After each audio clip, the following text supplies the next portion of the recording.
ตึกหันขายครับตึกขายเสื้อผ้าแล้วตัวไฟใหม่อยู่ตึกบนทึ่งทางเทิงสุดพี่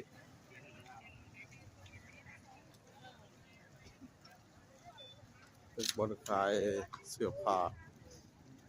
ขายเล็กตะปูขายเล็กบักจับอยู่เทิง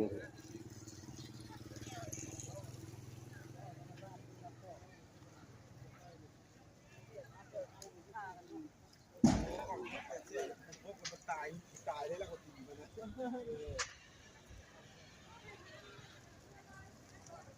เราหมดแล้ว